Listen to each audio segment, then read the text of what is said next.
Bismillahirrahmanirrahim. Assalamualaikum warahmatullahi wabarakatuh.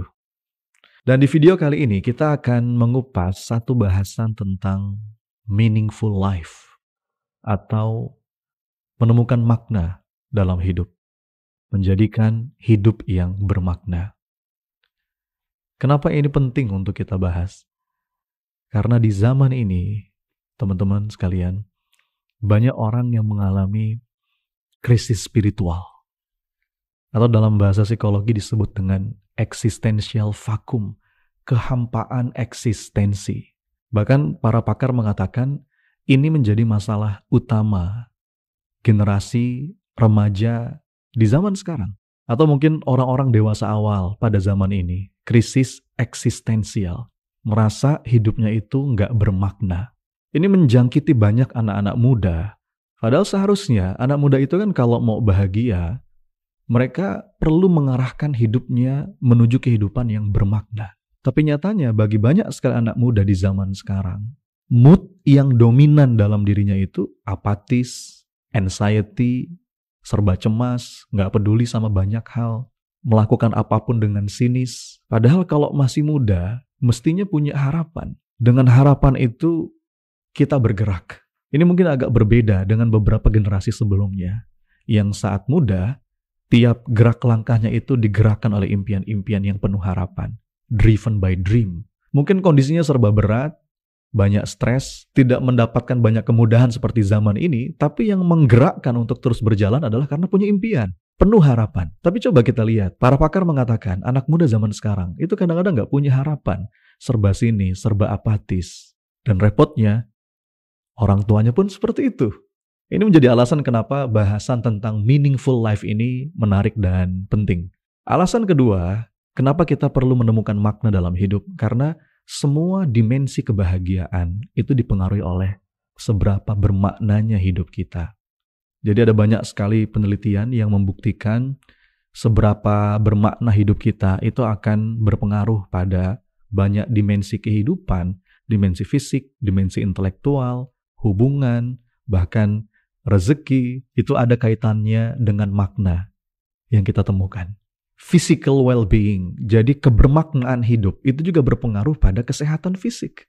Penelitian membuktikan bahwa semakin bermakna hidup seseorang, semakin panjang umur. Dan bukan hanya panjang umurnya, tapi juga bahagia. Ini diteliti oleh Blue Zones, ya, seorang peneliti dari National Geographic. Dia bilang bahwa ada orang-orang yang hidup sampai 100 tahun, ya, disebut dengan centennials. Itu ada di beberapa daerah di dunia ini, diantaranya di Costa Rica, ada juga di Okinawa, Jepang. Dan mereka semua punya ciri-ciri. Kalau di Okinawa, di Jepang, mereka bisa hidup sampai 100 tahun karena mereka punya ikigai, reason to live.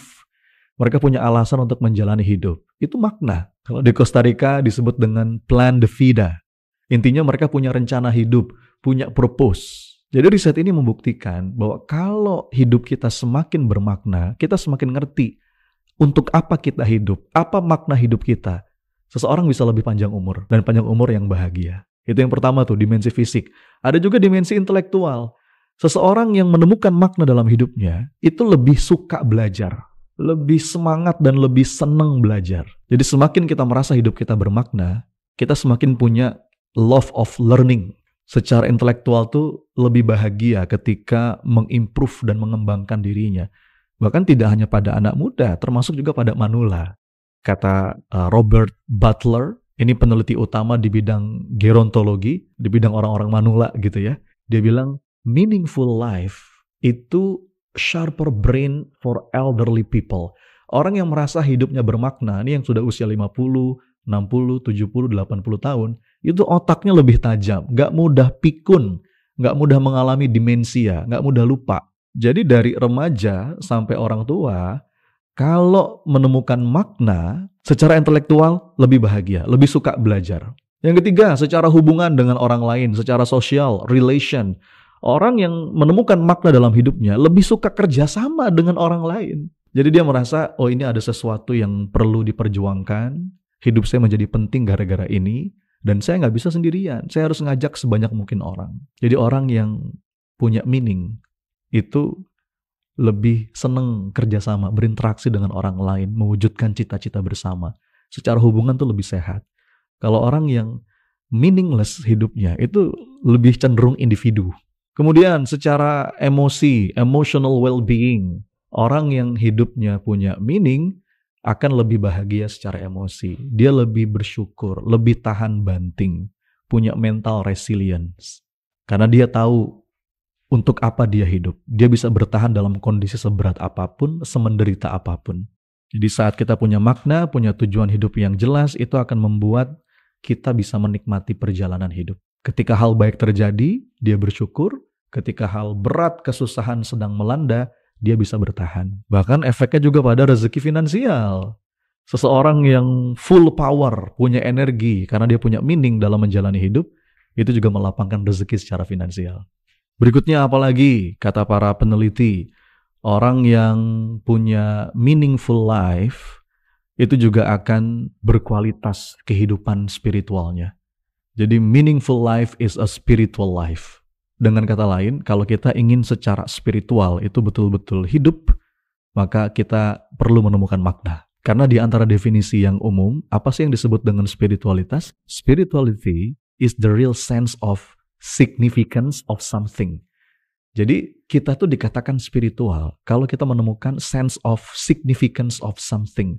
Menemukan makna sesuatu yang signifikan dari sebuah hal, dari satu hal. Makanya ada perbedaan nih antara religius dengan spiritual. Ini berbeda, meskipun saling terkait ya. Jadi kalau Anda bilang, oh orang ini religius, oh orang ini spiritual, itu punya definisi yang berbeda. Karena ini suka rancu nih. Kalau religius itu kan biasanya terkait dengan praktik-praktik agama. Jadi orang yang religius itu ya rajin beribadah. Kalau orang-orang muslim dikatakan religius, kalau ya sholat, puasa, zakat, haji, itu religius. Terkait dengan apa-apa yang halal, apa yang haram, apa yang boleh. Dia punya prinsip di situ. Apa yang salah, apa yang benar. Itu berkaitan dengan religiusitas. Dan sumbernya dari perintah Allah, kitab suci masing-masing setiap agama. Jadi orang yang religius itu orang yang beribadah secara ritual. Orang yang mematuhi perintah agama dan menjauhi larangannya. Terkait dengan benar atau salah dan mengikuti akidah agama masing-masing. Itu namanya religius. Sementara spiritual itu adalah menemukan makna di balik ajaran agama itu. Jadi mungkin saja ada orang yang rajin sholat, rajin ibadah, tapi nggak menemukan makna. Sekedar menjalani perintah, mungkin menjauhi larangan tanpa kesadaran apa sih makna di balik itu. Maka jangan heran kalau kita menemukan ada orang yang sholat tapi kok korupsi. Banyak orang yang berpuasa tapi setelah buka puasa malah mengumbar nafsu sepuas-puasnya. Itu berarti religius tapi nggak spiritual. Apakah kita betul-betul merasa terhubung dengan makhluk Allah yang lain? Itu tentang spirituality. Jadi ini fenomena. Ada orang yang mungkin menjalani perintah agama tapi nggak dapat feel-nya, nggak connected, dia nggak terhubung. Orang mungkin menunaikan zakat tapi tidak ada rasa welas asih kepada sesama. Zakat sih mungkin dibayar, tapi karena terpaksa, bukan karena rasa cinta atau welas asih kepada orang lain. Jadi orang religius itu dia mungkin menjalankan perintah, menjauhi larangan, tapi nggak betul-betul sadar apa makna dibalik dia melakukan itu. Cuma sekedar ikut-ikutan. Jadi nggak terinternalisasi dalam nilai-nilai hidup. Sebaliknya salah juga kalau ada orang merasa spiritual, tapi dia nggak religius. Ada mungkin banyak orang-orang yang ateis gitu ya, nggak percaya Tuhan, tapi dia merasa hidupnya itu spiritual life. Nah itu ngaco. Jadi sebagai orang beragama, yang betul-betul meyakini agama, bagi saya yang paling ideal itu ya religius dan spiritual. Spiritual dan religius, nggak bisa salah satu. Karena kalau cuma sekedar religius tanpa spirituality, itu hanya menjalankan perintah agama tanpa betul-betul ruh. Secara luarnya saja, tapi hatinya enggak. Dari sisi syariatnya saja, ya, tapi tidak dari akhlaknya mungkin. Jadi kalau agama tanpa spiritual itu seperti jasad yang tidak ada ruhnya. Atau spiritual saja tanpa beragama itu ruh gentayangan tapi nggak ada badannya, itu juga nggak sempurna. Jadi yang paling ideal saya rasa spiritual, religious, spiritual. Nah sekarang pertanyaannya bagaimana cara kita menemukan makna hidup? Oke, kita sudah tahu tadi hidup yang bermakna itu akan punya banyak sekali dampak positif untuk kebahagiaan kita. Baik itu secara intelektual, secara fisik, secara kesehatan, secara emosi, dalam hubungan, relationship. Lalu bagaimana cara untuk menemukan makna? Nah, sekarang kita mulai menukik ke inti materinya nih. Apa itu dan bagaimana caranya supaya hidup kita lebih bermakna? Ada beberapa prinsip, teman-teman sekalian. Yang pertama, prinsip pertama adalah purposeful life. Jadi hidup yang bermakna adalah hidup yang punya clarity of purpose, punya tujuan yang jelas. Hidup yang bermakna itu tidak harus selalu sesuatu yang besar, sesuatu yang heroik. Jadi menemukan makna hidup itu nggak harus jadi presiden, tidak harus menjadi satu pahlawan besar, tapi bisa dengan sekedar punya sikap yang tepat dalam menjalani kehidupan Anda sehari-hari. Artinya, makna hidup itu buat orang-orang kebanyakan seperti kita ini, itu bisa kita temukan dalam tugas kita sehari-hari. Ada sebuah penelitian yang menarik nih dari seorang profesor namanya Profesor Amy di University of Michigan, di Center for Positive Organization. Jadi kalau Anda ingin mencari tempat yang meneliti bagaimana membangun organisasi yang positif, nah diantaranya University of Michigan ini, dan ini salah satu pusatnya di dunia, Center of Excellence di bidang ini, dan beliau salah seorang profesor peneliti di situ. Ada 3 macam orang dalam menyikapi pekerjaannya. Yang pertama, orang menyikapi atau melihat pekerjaannya sebatas pekerjaan biasa, it's a job, tumpukan tugas. Ada yang kedua, memandang pekerjaan sebagai sebuah karir, it's a career, sebuah tangga untuk menuju puncak. Dan ada yang ketiga, orang-orang yang memandang pekerjaannya sebagai sebuah panggilan hidup. It's a calling. Nah, coba kita renungkan nih, teman-teman Bapak Ibu, bagaimana kita menyikapi dan memandang pekerjaan kita. Apakah kita melihat pekerjaan kita sebatas tumpukan tugas, it's a job, atau kita melihat itu sebagai sebuah karir, it's a career, atau sebagai sebuah panggilan hidup, calling. Job itu apa? Job itu sekedar cari uang untuk bertahan hidup. Jadi nggak ada makna apapun di situ. Dan ini bukan tentang apa posisi kita, apa jenis pekerjaan kita. Bukan begitu. Bahkan ada orang yang berprofesi sebagai dokter sekalipun hanya menganggap pekerjaannya sebatas tumpukan tugas. It's a job, cuma sekedar cari uang untuk bertahan hidup. Jadi ini bukan tentang profesinya. Bukan tentang apa jenis pekerjaannya. Tapi tentang bagaimana kita memandang pekerjaan yang sedang kita lakukan. Kalau kita memandang pekerjaan kita sebatas sebuah tumpukan tugas, efeknya apa? Boring. Efeknya itu meaningless. Jadi sesuatu yang membosankan dan gak bermakna. Yang kedua, kita memandang pekerjaan sebagai sebuah karir. Nah, ini lumayan nih. Sebuah upaya untuk meningkatkan standar hidup. Di mana dari hari ke hari kita perlu semakin sukses. Cara pandang yang kedua ini mungkin akan membuat kita lebih excited, menyenangkan, melihat pekerjaan sebagai sesuatu yang menantang. Tapi yang paling indah, teman-teman, saat kita menyikapi dan memandang pekerjaan kita sebagai calling atau sebagai panggilan hidup. Sebuah misi untuk melayani sesama demi menggapai ridho ilahi, demi meraih cintanya Tuhan. Nah, kalau kita sudah sampai level 3 ini, kita akan happy, bahkan beyond excellence. Kita akan bahagia sepanjang melakukan pekerjaan, dan kualitas pekerjaan kita pun akan excellence. Kita akan sampai pada satu titik peak performance. Kita akan jadi high performer. Kerja kita akan bagus, bahkan melebihi ekspektasi. Go extra miles. Coba kita renungkan. Kira-kira nih, bagaimana cara kita memandang pekerjaan? Sekali lagi, ini tidak tergantung level atau jenis pekerjaannya. Kita mungkin bisa jadi ojol, ojek online. Kita mungkin bisa jadi office boy, cleaning service. Tapi ada loh orang-orang yang di level itu. Mereka memandang pekerjaannya sebagai panggilan hidup, sebagai calling. Sebaliknya ada orang yang punya profesi mentereng, seorang dokter misalkan, tapi menganggap itu sebagai sebatas cari duit. Itu maknanya beda. Jadi ini penelitian dari Profesor Amy. Dia itu melakukan riset di sebuah rumah sakit, teman-teman sekalian. Dia melihat ada tukang bersih-bersih di rumah sakit, cleaning service. Ada yang menyikapi pekerjaannya sebatas tumpukan tugas, jobs, sekedar cari uang. Ada yang menyikapinya sebagai sebuah karir. Ini sekedar awal buat saya. Semoga nanti dari sini saya bisa terus naik kualitas posisinya dari bawah sampai menjadi kepala cleaning service misalnya. Tapi ada juga yang menyikapi pekerjaannya sebagai sebuah panggilan hidup, sebagai calling. Dia menganggap, oh, cleaning service di rumah sakit itu apa maknanya? Untuk menjaga supaya semua jadi bersih, bebas kuman, bebas bakteri, sehingga orang-orang yang ada di sini bisa cepat sehat. sehingga banyak orang yang cepat sembuh. Dan itulah tujuan saya, itu pekerjaan saya, untuk banyak membuat orang lebih sehat. Itu pengabdian saya bagi umat manusia. Semoga dengan begitu Allah ridho kepada saya. Jadi walaupun sekedar cleaning service, bisa punya makna kayak begitu teman-teman sekalian. Lalu Profesor Emi ini bukan cuma ngelihat cleaning service. Di kalangan dokter pun juga ada 3 level itu. Ada yang nganggap dokter sebagai tumpukan tugas saja. Ya udah cari duit, habis punya duit, foya-foya, selesai. Ada yang nganggap jadi dokter sebatas sebuah karir.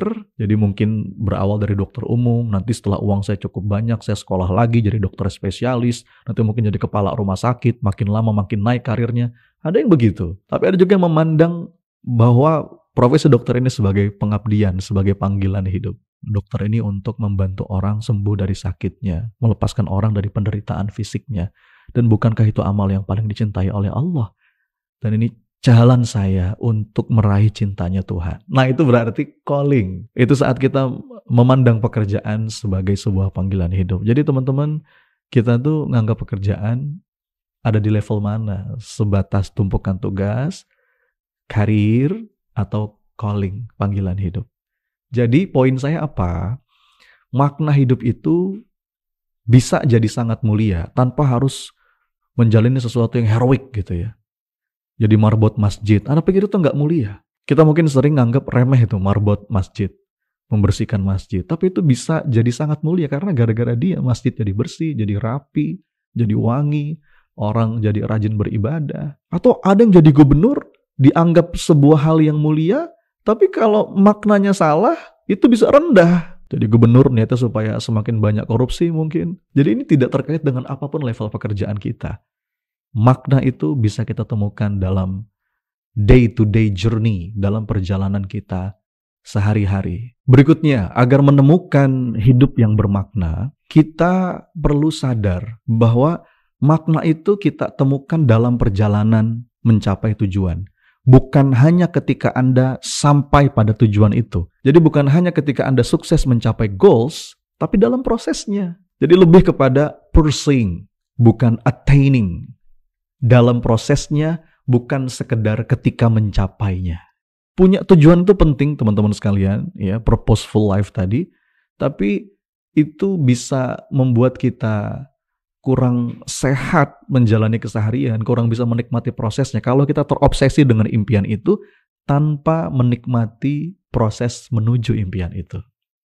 Ada banyak sekali penelitian-penelitian kontemporer yang membuktikan bahwa proses dalam mengejar goals itulah yang membuat kita bahagia, bukan hanya ketika kita mencapai goals-nya. Jadi ini beberapa hal yang perlu kita perhatikan. Terobsesi dengan target itu bisa bikin kita nggak bahagia. Mungkin saat kita mencapai sukses, kita bahagia sebentar, habis itu stres lagi. Nah, kalau kita nggak punya target sama sekali juga bisa bikin kita nggak bahagia, karena hidup muter-muter nggak jelas. Jalan tengahnya kita punya target, kita perjuangkan, tapi jangan lupa untuk menikmati prosesnya di sepanjang jalan. Makna itu ada pada prosesnya, bukan pada tujuan akhirnya. Kalau kata para pendaki gunung itu, happiness is not about making it to the peak of mountain. Kebahagiaan itu bukan sekedar mencapai puncak gunung, tapi justru kebahagiaan itu kita rasa dalam sepanjang perjalanan naik gunung itu menuju puncak.